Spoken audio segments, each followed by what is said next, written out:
From the Lever's reader-supported newsroom, this is Lever Time. I'm Arjun Singh. Elon Musk wants to take over the government, and now the unelected billionaire seems closer to that goal than ever. For days, Musk and his allies have stormed through Washington, D.C., demanding access to sensitive information and eliminating career civil servants who stand in his way. Now they have control of the government's multi-trillion-dollar payment system, and it seems like they won't stop until Musk has absolute control. It's a situation that many are calling a crisis, one that could have profound and dire consequences. One of those people is journalist Nathan Tankus. As one of the lead reporters covering Musk's takeover, Tankus has spent the week talking with sources who have witnessed this hostile takeover firsthand. Today on Lever Time, I'll sit down with Nathan Tankus to hear the extent of Musk's takeover and why Tankus thinks this could soon evolve into one of the worst catastrophes in American history.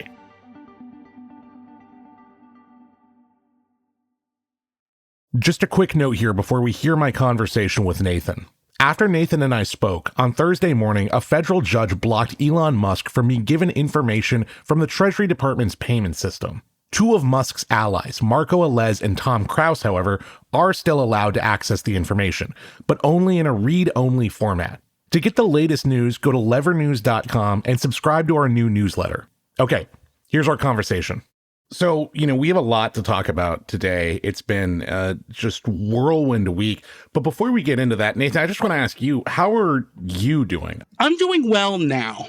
When I first learned about it by reading Jeff Stein's reporting in the Washington Post, and about halfway through reading the article, I had a panic attack. Wow. And that's not something I usually have. And I managed to calm down a little bit and start making actions, called about a half a dozen former Treasury officials that I'm familiar with, and then wrote my piece that came out on Monday in a 19-hour scramble with only a break for brunch, just to be a human for a bit. And during that time, I went through lots of periods of panic and fear, and was just consistently terrified, but it was motivating me to write. But there's now awareness, and something's moving, and something's afoot, has kind of removed my fear. Not that the situation is any less serious, but like I now am locked into my mission and don't just have to roll around stewing on the implications of all this in my own head. Notes on a Crisis, your publication, has been where I've been going to try and make sense of this moment. And to echo what you were saying, I have been talking to federal workers, scientists, people who aren't even associated with the federal government, and panic. That is the word that I'm hearing a lot. Panic, genuine fear. Can you explain to us, I think we've all seen the headlines, Elon Musk is trying to take control of the government. He went into Treasury. So what exactly did Musk and his allies do? What is the system that they took over? Well, they are fighting a trench warfare to try to take over various government agencies. Obviously, the first one was the United States Digital Service, because they had no official existence for what had during the transition was DOGE, the Department of Government Efficiency. But of course, it's just that name because of the meme, and the meme is the image, is their official emblem on the website.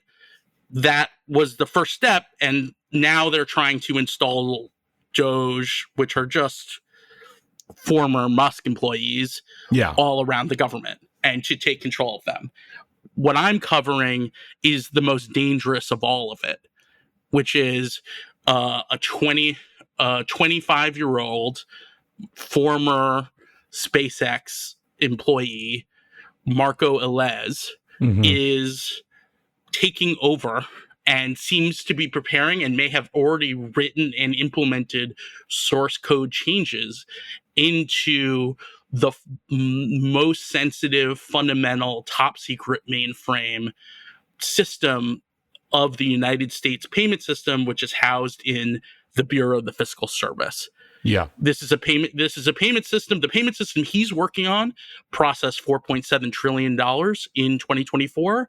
And that's the vast majority of payments that the Bureau of the Fiscal Service processes every year. So effectively, all of the Treasury's payments are running through a complicated modernized but still legacy IT system in which one 25-year-old is leading the charge of changing its source code, downloading data from it, the most sensitive data in the world. We're talking literally your social security numbers, anyone who's paid taxes, personal medical information. We're talking about business bank accounts linked to the circumstances under which the government got, was given bank account information. We're talking addresses.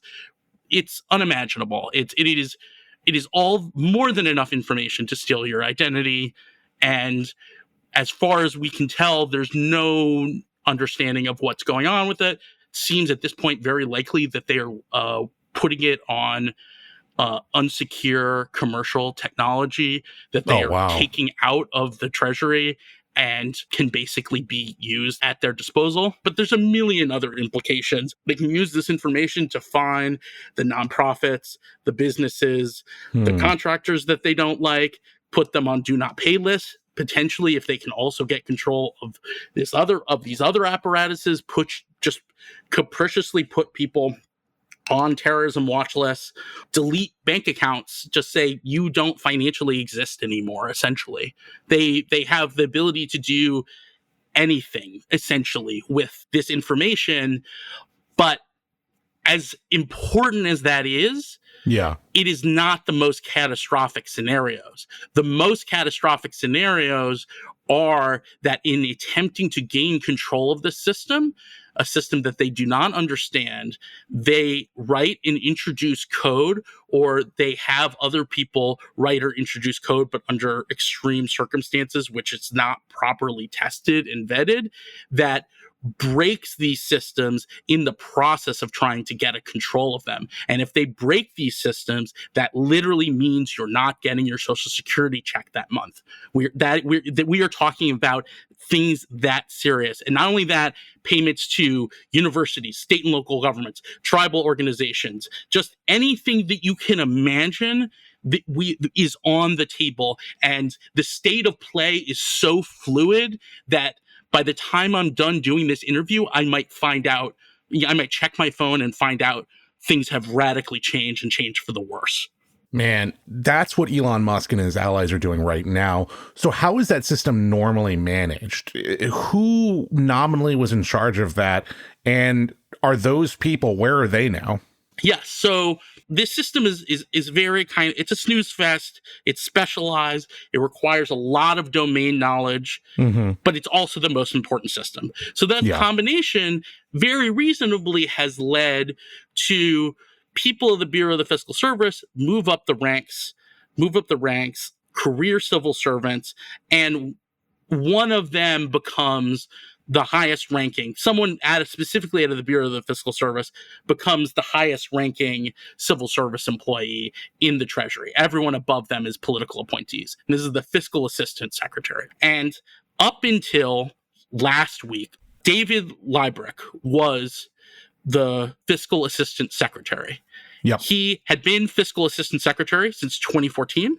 So he had this job for more than 10 years. He had been an employee in the Treasury since 1989, before I was born. There's no one on earth who understands these systems better than David Liebrecht. Yeah, we actually have a clip of him from 2014 talking about his job.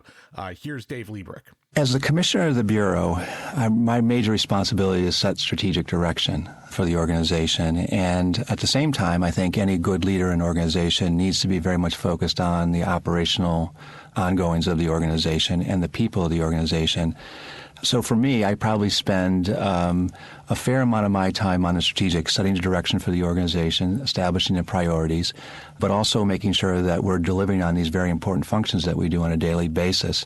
You know, I mentioned the number of payments that we make, and every month we make payments to around roughly 80 million people, and these are people who are relying on their Social Security payments or their veterans payments. December, he started getting very concerning requests for quote-unquote source code information about these extremely sensitive code and had not been asked for briefing of how these systems work or to learn anything from them about them.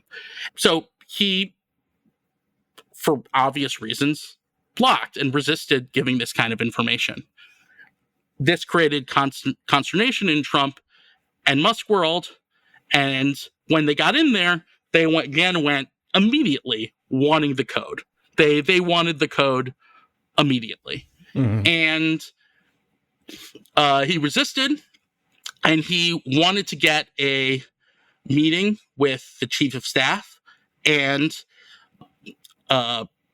Secretary Bessent. It's important to note also that while in the first days of the Trump administration, while Trump was waiting for his nominee to go through the confirmation process, Trump, technically speaking, put Leibrecht as acting Treasury Secretary of the United States.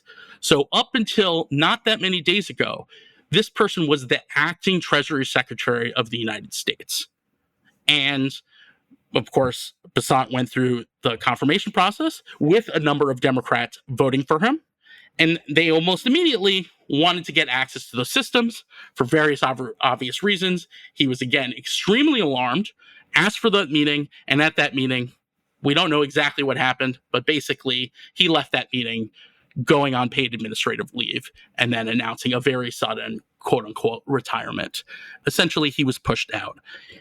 And I have two sources that inform me, and this is extremely explosive information, that when Secretary Bessent was being advised about what Donald Trump was looking for in a Treasury Secretary, he was told many things. But what I am reporting is that among those things, he was told that Donald Trump expected Bessent to work with, quote, whoever they sent over.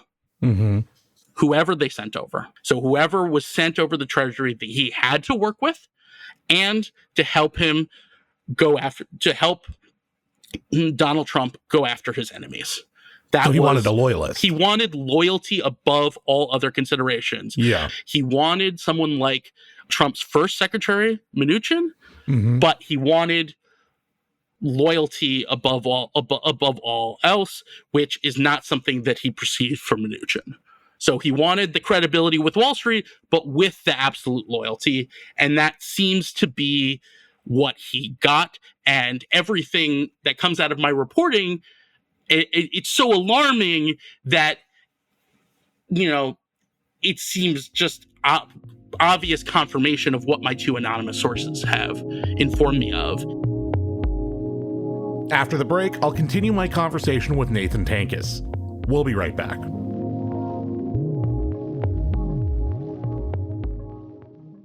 So the idea of Elon Musk coming in and trying to bring in these engineers, one thing, and this is a very technical kind of question, but these engineers are coming from places like Tesla and SpaceX, I assume Silicon Valley. I remember during COVID, there was an issue with the unemployment system in that it was built using a programming language called COBOL, which is a very old, I actually think archaic is a fair word to use, and a lot of engineers don't know COBOL. So bringing in engineers who nominally are working with, modern coding languages, to your point, Nathan, that any small thing could really upend the system. Can you talk a little bit about the sort of collision of these engineers using this modern language and the IT infrastructure that's there right now? I mean, is this a match that makes sense, or is there going to be a likely potential that something can go wrong because this is not something these guys actually understand? Yeah, so I want to be clear here. There is a big kind of cultural disconnect between people who run mission critical legacy IT systems and Silicon Valley and modern programmers.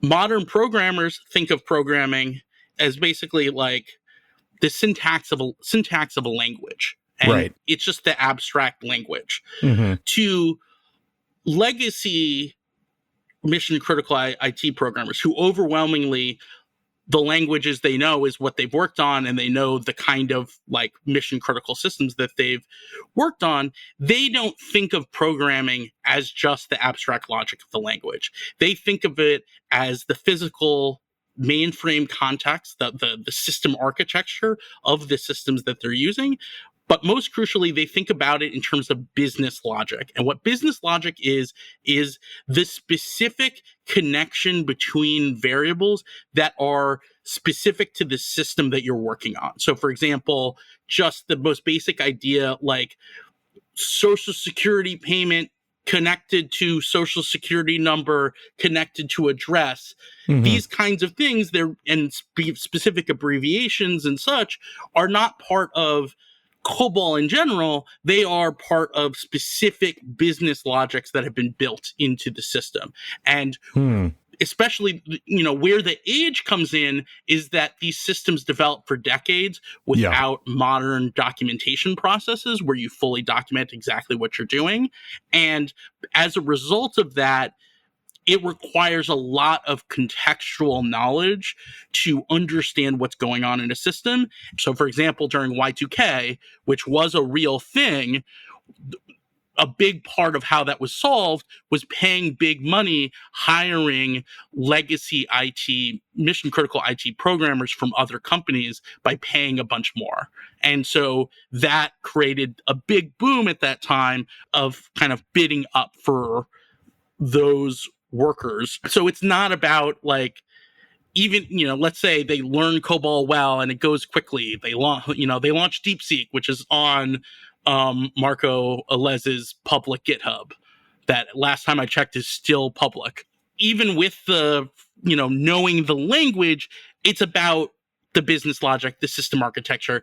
He needs the employees. And from what my reporting is that it seems like legacy IT programmers are half cooperating with him because they're so terrified of what he might break, that as bad as whatever he's doing is, their approach is, okay, we help him just to make sure he doesn't completely catastrophically break things, but I don't have specific sources on those teams. That is the one blind spot in my reporting that I'm really trying to fill in right now. Yeah, I mean, just thinking about someone like Dave Liebrick, this career civil servant, I mean, it seems like it's almost a miracle that the payment system actually is able to work and has continued through debt ceiling negotiations and COVID. I mean, I feel in a way that there actually isn't an in-depth understanding, but also maybe an appreciation from these outside actors of how complicated, but also how impressive it is that this system has been able to run. I mean, what do you think of that, Nathan? Absolutely. There is, in IBM Business and Government interview that Liebrick did not that long ago, I think. I can't remember the exact date now, but not that long ago, where he talked about the enormous efforts they made during COVID. They got economic impact payments to people on time. It is very reasonable to think that if it were not for David Liebrick's leadership, that would have gone a lot worse. Yeah. He's also been widely credited with being the reason that the debt ceiling negotiations can go on as long as they've been able to, and the tap dancing works because he was such a masterful balancer of those circumstances, moving right up to the precipice, but without actually having a technical default or breaching the debt ceiling. And it's very reasonable to think that without him, future debt ceiling fights and assumptions about what this system can do based on past experience will not be validated. And that is just with not having him there, let alone what Marco Alez is doing every single day to the system. I believe at this moment, as we are speaking, the greatest barrier to Musk's Doge doing whatever it wants and doing whatever it wants to whoever it wants, banking account wise, targeting wise, whatever, identity theft, you name it, is the technical capabilities of doing so and how much they can get cooperation from the COBOL programmers on the ground to do it. That is what I think this situation is. I think the complexity and technical issues with this system are the primary barriers to them taking control. And that in itself is an indictment of every institution in America. Are there people still in place who can push back against this, who can maybe be a guardrail? Or when it comes to take that treasury system, for example, has it been a complete takeover by Musk and Doge? As far as I can tell, it's a complete takeover. I mean, yeah. I think, Congress is, Democratic senators and congressmen are sounding the alarm, but frankly, they are not anywhere near alarmed enough. Mm-hmm. And if you really took the situation seriously, you would be mobilizing the population a lot more. We're far, far beyond strongly worded letters. There's lawsuits, but who's going to enforce those injunctions? If the people inside those systems are, just like, no, who's going to enforce any injunction to violating the Constitution and not spending what Congress has appropriated? Yeah. These fundamental constitutional violations, if they are just in the guts of the payment system, who's going to enforce that? How many divisions does the judicial system have in a way that they can Trump's guards, the full forces of the federal government? So I think we are in an extraordinarily dangerous position. I mean, we need 10,000 people minimum around the Treasury at all times. Yeah. Well, and to what you were saying about Congress's role, I mean, we saw basically it seems like Trump is trying to just bypass Congress altogether, which, is interesting because it's ostensibly a Republican controlled Congress. But we've got this issue that's happening at the Treasury. Trump, with that memo, tried to bypass Congress's power. It seems like there's a little bit of a knife fight that could go on. Nathan, tell me a little bit about why this is kind of a dangerous economic policy. I mean, is this related to issues like the debt ceiling? Is the doomsday scenario that we default on a payment now? Like, it seems like, there's so many different things to kind of address right now. But, I haven't heard the term economic policy in 5 days. And just even the concept is just making me laugh. We're so far beyond that. Economic policy, we are just in things are happening. That's what things are happening. Literally move fast and break things. Yeah, we're so far beyond move fast and break things. It is at every second as we speak, as I feel my heart beating. At any moment, this system could just go down because they make the wrong source code changes and they create a production issue, and that is just even just a day to fix is catastrophic. And the possibility that they could make a change that no payments go out of the system for a month, for 2 months, for 3 months, and those are the optimistic scenarios. Of course, default, no Social Security checks, no Medicare, no Medicaid. All of this is on the table because this is a black box. Every single moment is the possibility the system breaks. I think in this answer, you are getting at this, but you had said earlier that our Congress people are not taking the situation seemingly serious enough. They're not raising the alarm. What do you think the public, people listening to this right now, what is the message you would say to them about not necessarily why they should care, but what are the stakes of why they should care? This is a system that is so sensitive and so important that if it goes down in an extended way, this country just may not exist. I know how that sounds, but this is really that serious. Yeah. I mean, just if the payments don't go out for 3 months, how does this country operate? Right. How does this country operate? I mean, just it's unimaginable what is going on just in my corner. And I could only been able to peripherally follow the developments in a dozen other areas that normally would be incredibly catastrophic, would be the thing that I was covering because it's the most important thing. I gave a quote to one of the largest Norwegian newspapers about this, about to the extent that the United States collapse would impact the world. It's a global crisis. Well, Nathan, thank you for taking the time out of what has been just a absolute insane bonkers week. And I know for you, and thank you for taking the time to talk to us on the show. It was a pleasure. Thank you very much for having me. Thanks for listening to another episode of Lever Time. This episode was produced by Ariella Markowitz with editing support from Joel Warner and Lucy Dean Stockton. Our theme music was composed by Nick Campbell. We'll be back later this week with another episode of Lever Time.